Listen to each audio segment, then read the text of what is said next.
Now let's take a look at question 6 from the most recent midterm that we had the other day.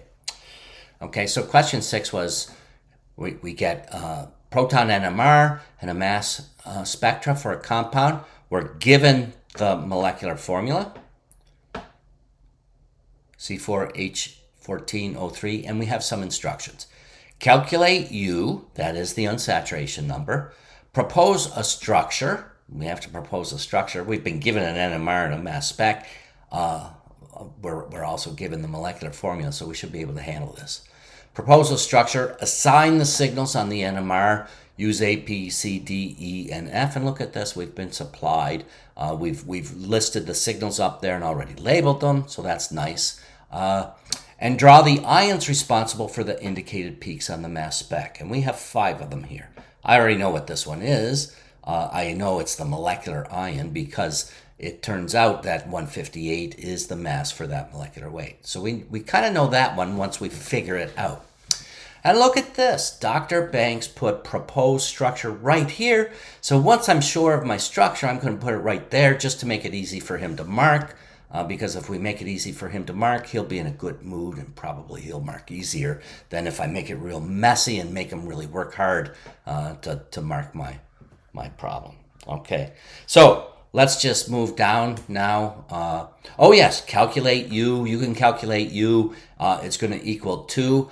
I typically use the shortcut. This is nice because when you have carbon, hydrogen, and oxygen, the oxygen really doesn't change the unsaturation number, whether it's there or not. So CH14, the most we could have for C8 compound would be 18 hydrogens. There's 4 hydrogens missing.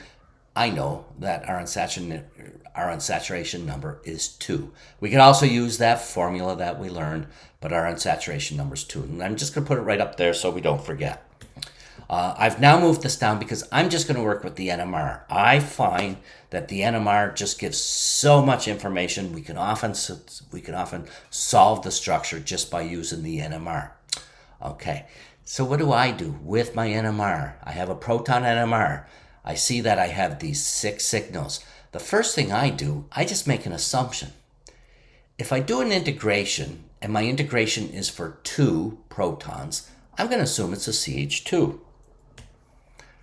B is also integrates for 2 protons. I'm going to assume it's a CH2. It could be 2 equivalent CHs, but the probability is very highly in favor of it being a CH2 group. Another CH2 group. Another CH2 group. Oh, look at this, 6. But it looks like it's 2 signals. And it looks like they're 2 triplets. 2 signals, 2 triplets. It's probably 2 CH3 groups. Okay, look at that. I have a bunch of CH2 and CH3 groups that correspond to all the signals on my NMR. I haven't put anything together yet, but those are like jigsaw puzzles. I have 1, 2, 3, 4, 5, 6 hydrogens. 6 carbons. I'm still missing 2 carbons, and I'm missing my 3 oxygens. So I know my unsaturation number is 2, so I either have 2 double bonds or a double bond in a ring or 2 rings. I'm going to assume I have 2 double bonds. I might not. Maybe I have a ring. But I do have 2 more carbons and 3 more oxygens to take care of. So I'm going to assume my carbon and oxygens are carbon-oxygen double bonds. And then I'm just going to throw in my oxygen. Look at this. I have a very simple jigsaw puzzle. I have a couple of terminal pieces. My CH3s are terminals. They have to go on the end. Then I have a whole bunch of internal pieces, and all I have to do is figure out how to clip them together. Okay. So I'm going to start over here. Look at this CH2. It's a quartet. That's telling me that there's a CH3 next to it because my nearest neighbor has 3 equivalent hydrogens on it to make this split into a quartet. Oh, that's helpful. And I have 2 CH3s, and look at this. Both of my CH3s are triplets. That means they're next to a CH2 group. N equals 2 on my nearest neighbor. So I have a CH3 and a CH2. I'm going to clip 2 of those together. I can now I'm going to get rid of A and E. Why am I getting rid of A and E? Well, A was where we started. I'm getting rid of E because it's bonded to carbon A. I'm going to now call it carbon A. And this thing is bonded to something very electronegative. So this methyl group is probably E, not F. I have another methyl group, also a triplet. So I know that this methyl group must be bonded to a CH2 group. I don't know which one yet, but I'm just going to go ahead and clip that together. Now, I look, and if it's bonded to a CH2 group to be a triplet, if it were just a CH2 group that wasn't bonded to anything else, it would also be a quartet, and I don't see that. But I do see this big thing here. There's 1, 2, 3, 4, 5, 6. So N would equal 5 to give me this thing that looks like a sextet. I know it's not. I know we're probably bonded to the methyl group, but we probably have a CH2 on the other side of it. Then N kind of equals 5, and we end up with 6 peaks. Okay, so I'm going to get rid of this methyl group and this CH2. Okay, I'm getting there.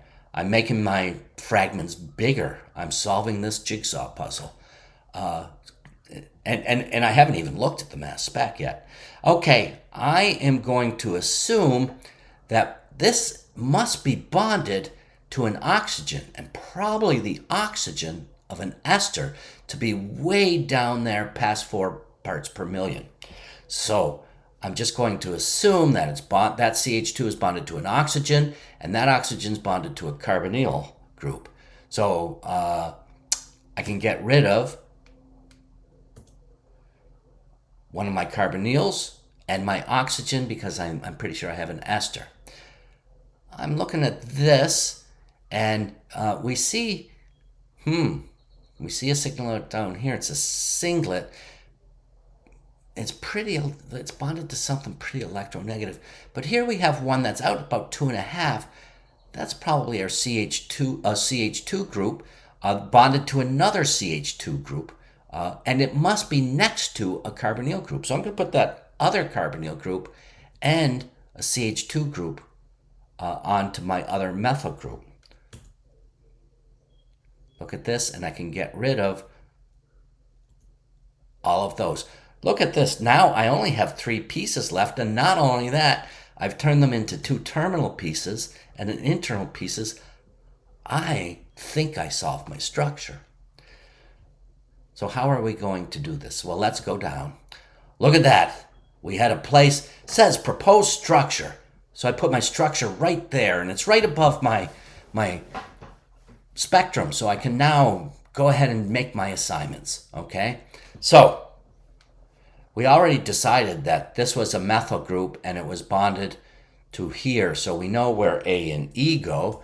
A and E go, I'm sorry, I'm going to go from left to right. A goes up top here. We decided that. B, when I look at my molecule, there's only one place that can be a singlet, and that's that one. That CH2 must be a singlet because it doesn't have anything next to it. Not only that, we do expect it to be pretty far downfield because it's in between 2 electron withdrawing carbonyl groups. So we expect it to be even further down than around 2. And as it turns out, this thing is way down here, way past 3. It's the only one that makes sense. C. C is a triplet. It must be bonded to something pretty electronegative because it's out past 2. So I'm going to assume it's that one. Let's just keep going. D. D has to be this one because it's got 6 peaks. It's bonded to 3 on one side, 2 on the other. That's 5. That would give us 6 peaks. And then finally, E and F are our 2 methyl groups. I feel pretty good about this. Let's now see if we can confirm it with our mass spec, okay? So I'm going to start with 71. If I take a look, and if I just break this bond right here, and I have this cation, we have 15 plus 14 plus 14. That's because a methyl group is 15 and the methylene groups are 14. Carbon and oxygen, that's 28. All of that adds up to 71. This cation would have a mass of 71. It's a pretty stable cation. It's our base peak. I'm pretty happy with that. Now I want to not forget that we have to assign 158. That is our molecular ion. So I'm just going to draw my molecular ion.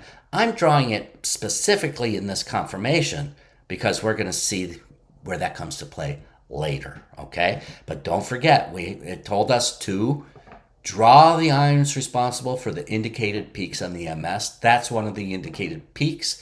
This is the radical cation. We also can't forget, under our conditions, it was an EI mass spec. That's the only ones we've been dealing with.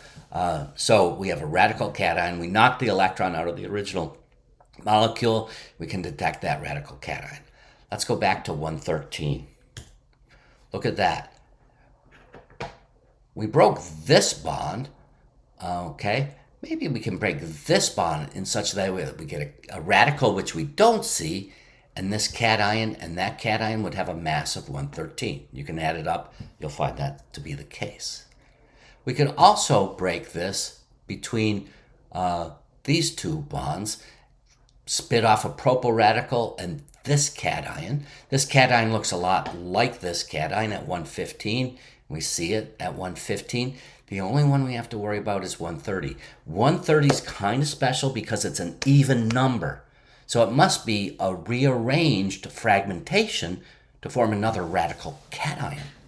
And if we just go ahead and push our electrons over here, we can pull off that hydrogen atom, break this carbon-hydrogen bond and form a carbon-carbon double bond, break this carbon-carbon bond and form this carbon-carbon double bond. We broke that one.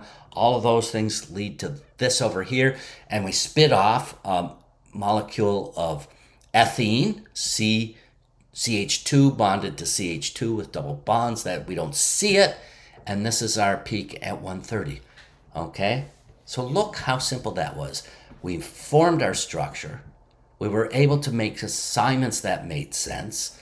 Our unsaturation number is correct, and we can explain all those peaks that we were asked to explain with structures that make sense. I'm very confident that this is the case. Now, had I put my oxygen in between these two bonds or in between these two bonds, or even between these two bonds, the splitting would have all been the same, but the chemical shifts would have been wildly different. Okay?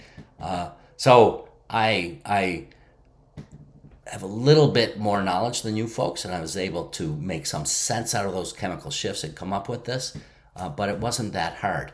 And if you remember to just make that assumption about the integrations, you can solve these structures very quickly most of the time. Every once in a while, and I'm going to say less than 1 out of 2 or 1 out of 4 or 5, maybe even 1 out of 100 times is it not going to work if you make that assumption. When you make that assumption, you just turn it into a jigsaw puzzle. This one was particularly easy because all of our jigsaw puzzles, we had 2 terminal pieces and we had several that had 2 connectors. We could have had 3, even 4 connectors. Sometimes we can have rings that make the connections even more, but we had a nice low unsaturation number. So there we go. That's how we can solve our structures.